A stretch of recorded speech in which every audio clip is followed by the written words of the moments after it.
Hello, everyone, and welcome to the second episode of our instructional series. This one's going to be on movement.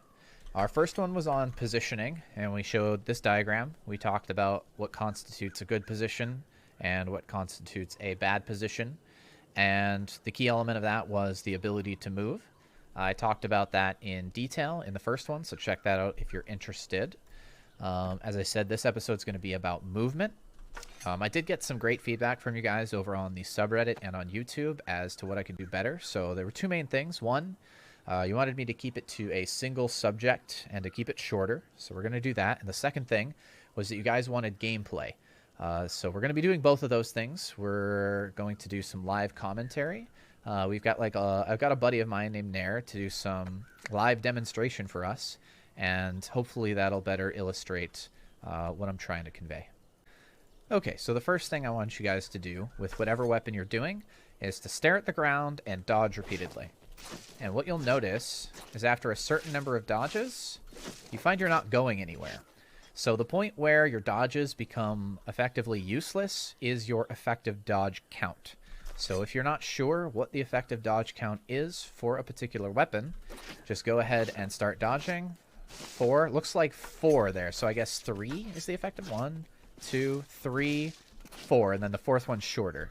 So you have 3 dodges that are the maximum effective distance. So what you can do, the way the effective dodge count works is it resets after a certain amount of time. So if you don't dodge for a period of time, then you get your effective dodge count goes back to max, right? So it just so happens that a jump is a sufficient amount of time to reset your dodge count. So the effective dodge count we just tested was 3. So what I want you guys to do is to dodge 3 times to the left and then jump after your third dodge, and that will reset your dodge count. So 1, 2, 3, jump. 1, 2, 3, jump.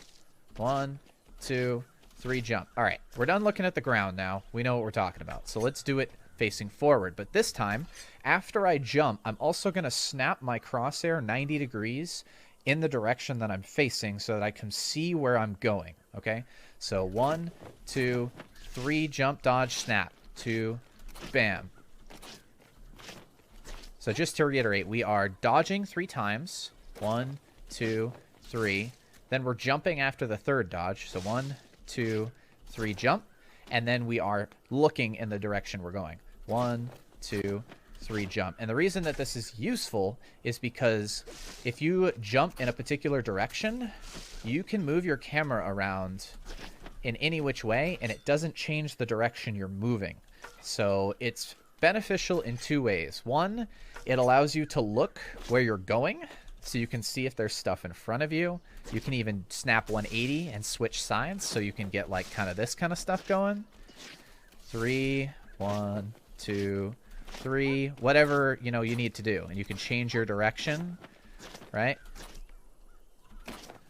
And what this is going to allow you to do is every time an enemy tries to attack you, you're going to be dodging away continuously. So every enemy that's trying to poke you, you're going to be dodging away from it, and we call this dodge kiting. All right, so the second thing I want to talk about is abusing verticality to create space. So this is really a simple concept. While you're trying to kite, use things that make the enemy climb. So if I have some dudes chasing me along this path, then we can jump off of this, and what you'll see is all the enemies will climb. And it takes them a while to do that. But what it helps us do is it creates a bunch of space. So while they're climbing, we can be shooting them, we could get a revive off, we could heal ourselves with a med kit, we can do all sorts of fancy stuff. And I will show an example of this afterward, so don't panic. The third thing that I want to talk about is the fact that you can use your ultimate mid-revive, which is just that. Again, we'll see it happening. You just start a revive, and then you press F mid-revive. And it's really helpful. Not so helpful with Waystalker, but it's really helpful with classes that can dash or go invisible or whatever. So Ranger, Shade, Handmaiden, things that have AoE knockback, Mercenary, Unchained, Witch Hunter Captain. There's a whole bunch of careers where it's really beneficial. So yeah, that's pretty much the base information. Let's get to the examples. All right, so we're on the finale of Athel Yin Lui. We've got a mercenary Kruber, last one alive, with a whole bunch of Chaos Warriors trailing him. So what he's going to do to get the clutch is he's going to walk in clockwise loops, and he's going to stay nice and wide. Instead of running around in the middle, he's going to stay as wide as possible. And every time he drops down one of these ledges, you're going to see all the Chaos Warriors climb like that, and it just buys him so much time. And we like to call that climbing down a waterfall. So during the time of a waterfall, you can actually get a med pack off, or you can get a revive off. So this dwarf that's in the bottom right here, what Nair's going to do is he's going to use the waterfall to get the revive off. And the other thing that he's going to do is he's going to use his ultimate mid-revive to help the dwarf stay alive after he got the revive. So Mercenary, Unchained, Witch Hunter Captain, all these classes have this nice AoE knockback. So there's the revive. And that's going to help create space, as opposed to things like a Shade or a Slayer or a Handmaiden or classes that just dash away. Alright, so we're in the barrel event of Horn of Magnus. We've got the Slayer this time. And what I want to point out here is that you don't need a very large change in elevation to get the enemies to climb and to create space. So just by using that one little drop down there, Nair is going to be able to create enough space to grab this barrel and to run it all the way to the gate and then repeat pretty much over and over. So the key point here is to notice how he's not running as quick as he possibly can, and he's not going all the way into the end here, because you see how the enemies are trying to kind of cut him off. So sometimes with your kite loops, you need to make sure that you wait for everything to get to you before you actually do the drop down. So here you can see he's not going as fast as he can, because that will allow everything to sort of bunch up and to clear the way for the next loop to go. Well, he wasn't able to get the second barrel. That's totally fine. He's just going to keep doing a loop.